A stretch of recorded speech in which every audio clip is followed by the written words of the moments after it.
Welcome to The Explainer. We're diving straight into the Davidic covenant today, decoding how an ancient promise about building a literal physical house evolved into, well, a mind-bending spiritual reality. If you've ever wondered how ancient Near Eastern politics, mistranslated words, and God's relationship with time all connect to our modern spiritual experience, you're absolutely in the right place. Let's get right to it. Here's our roadmap for The Explainer. We're going to quickly hit context and the governing covenants, then look at the Great House Reversal, decoding the ancient covenant, the prophetic time machine, David as the beloved type, and finally, wrap it all up with the ultimate living temple. Section 1. Context, the governing covenants. Let's trace the biblical storyline.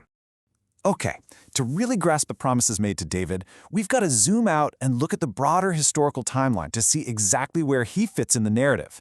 God's covenants, they build on one another, right? But here's the absolute crucial point. The Davidic covenant was actually a super unusual, narrowly focused agreement. It was entirely zeroed in on the royal line. David himself, and literally every king after him, were still fully under the authority of the Mosaic covenant. Now, later on, the people of Israel completely lost sight of this. They basically thought, hey, we've got the Davidic promise, we've got the physical temple, we've got a blank check to do whatever we want, assuming Jerusalem was untouchable. But they completely forgot that the Mosaic covenant, the governing covenant, still absolutely trumped the Davidic one. Obedience wasn't optional, it was still totally required. And this actually brings us to a brilliant, really crucial difference you'll want to keep in mind for where we're heading later in this explainer. Under the Old Covenant, the Holy Spirit came to people. We see this clearly with David, right? The Spirit came upon him in power, gave him guidance, wisdom, prophetic words. But, and this is a big but, the text never says the Spirit dwelt in him. Notice how no one under the Old Covenant is ever called a temple? That's exactly why. The Spirit came to them, sure, but didn't dwell inside them. Moving on to Section 2, the Great House Reversal, a surprising twist of fate. Now, what's really fascinating here is the totally ironic twist regarding who is actually building a house for whom. Just picture this scene for a second.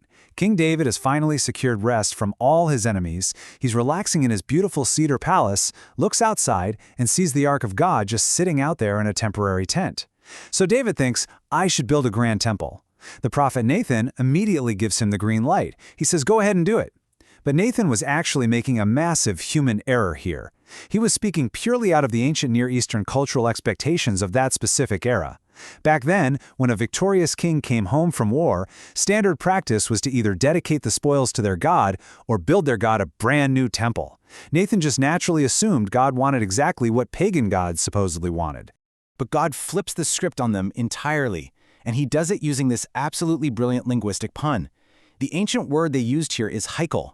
It's actually a Sumerian loanword that simply means a big house. And because of that, it can function as the word for a king's palace or a god's temple. So God comes back to David and effectively says, look, you are not going to build me a house of cedar. Instead, I am going to build you a house. But God meant a dynastic house, an everlasting royal family line. It's so cool. God took David's physical, architectural proposal and reversed it into this permanent, spiritual, and dynastic promise. Section 3. Decoding the Ancient Covenant. Unlocking meaning lost in translation.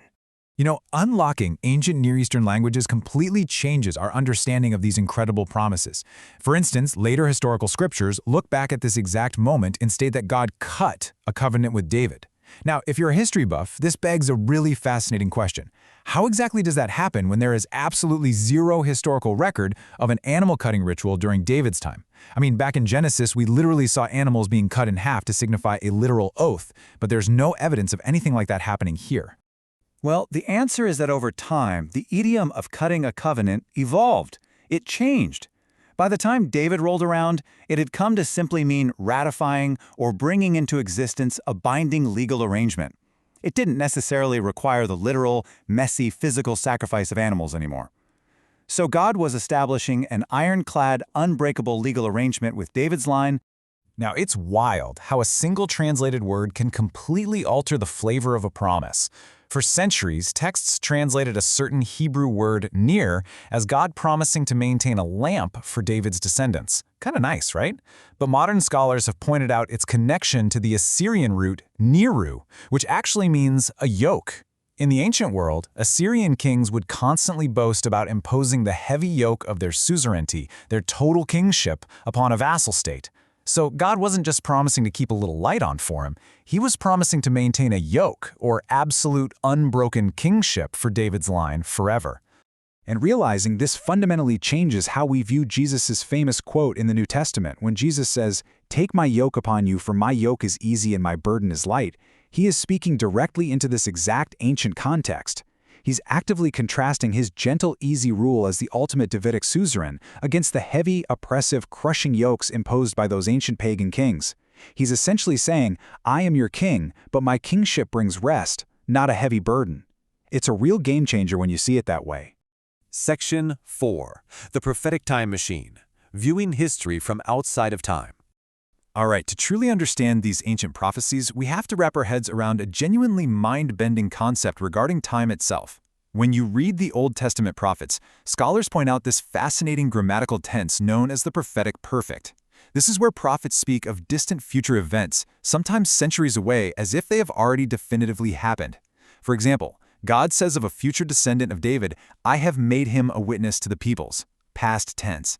But wait, how can God say, "I have made him," when this person won't even be born for hundreds of years?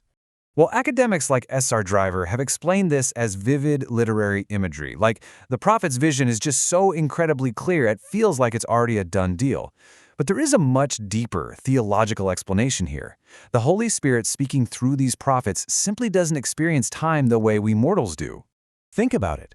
Because God actually created the space-time continuum, he, by definition, exists completely outside of it. For God, the past, the present, and the ultimate eschatological future are all happening at once, simultaneously. Because of that, it is totally effortless for God to promise future realities as absolute, already accomplished facts. When he makes a covenant, it's a done deal before it even begins to unfold in our linear human history.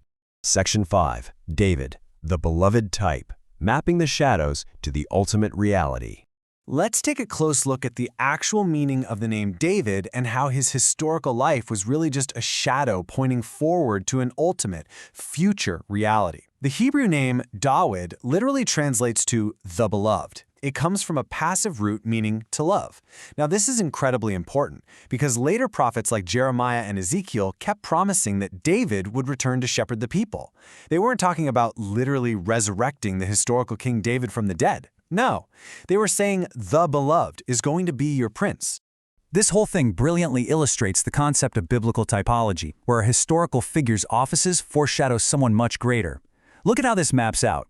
David, he wasn't a perfect man by any stretch, but his offices were perfect types. He was a shepherd of the flock, which perfectly shadows Jesus as the good shepherd. He was a prophet speaking God's word, anticipating Jesus as the Word made flesh. And he was king over Israel, pointing straight to Jesus being appointed as the firstborn, meaning the legal heir over all of creation. When Jesus comes out of the baptismal waters and that voice from heaven says, "This is my beloved Son," that is the ultimate fulfillment. In Hebrew, God is essentially saying, "This is my Dawid." Section 6. The Ultimate Living Temple, from physical stone to living breath. And here we are. We've reached the grand climax of our explainer, the final realization of God's great house, bridging all the way back to where we started with David's desire to build a temple.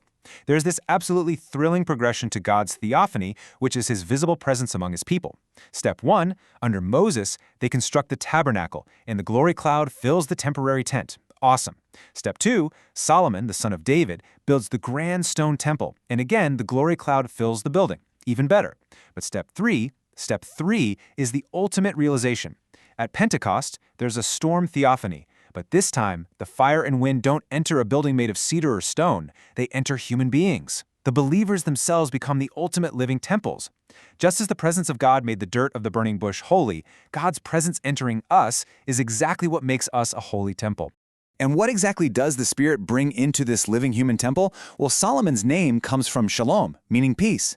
When the ultimate son of David, the Prince of Peace, says, "Peace I leave with you," he's imparting shalom. But listen, this isn't just some superficial worldly tranquility or a naive promise of an easy life without persecution. Not at all. It is a profound inner wholeness and soundness. It's a structural integrity of the soul that completely anchors you, regardless of whatever chaotic outward circumstances are swirling around you. So the absolutely crucial takeaway is this. The Davidic covenant wasn't just about ancient politics in the Middle East, not even close.